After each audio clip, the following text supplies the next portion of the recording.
వరంగల్ జిల్లాలోని భద్రకాళి ఆలయంలో ఉగాది సందర్భంగా వసంత నవరాత్రోత్సవాలు ప్రారంభమయ్యాయి. 9 రోజుల పాటు అమ్మవారికి రకరకాల పూలతో లక్ష పుష్పార్చన చేస్తారు.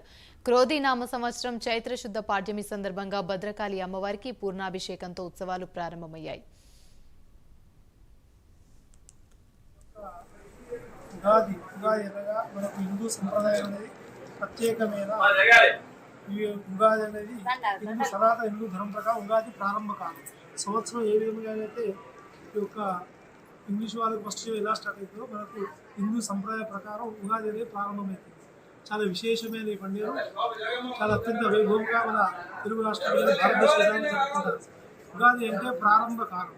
అమ్మవారి యొక్క శిశుల ఋతువులో ఆకులన్నీ దారిపోయి ఆకులు చిగురించే కాలం, దీన్ని వసంత ఋతువు అంటారు. అదేవిధంగా ఉగాది అనేది చాలా విశేషమైన పండుగను ఉగ్ర దేశంలో సంస్కారం చేసి కొత్త బట్టలు పెట్టుకొని అమ్మవారి దర్శనానికి వస్తుంటారు. ఒక పెద్దలు ఆశీర్వచనం తీసుకుంటారు. అదేవిధంగా అమ్మవారికి కూడా విశేషమైన అభిషేకం చేస్తుంటారు. అమ్మవారి వివిధ రకమైన పూలతో అలంకారం చేస్తుంటారు.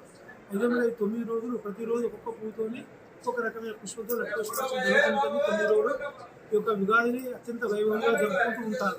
భద్రకాళి శరణం.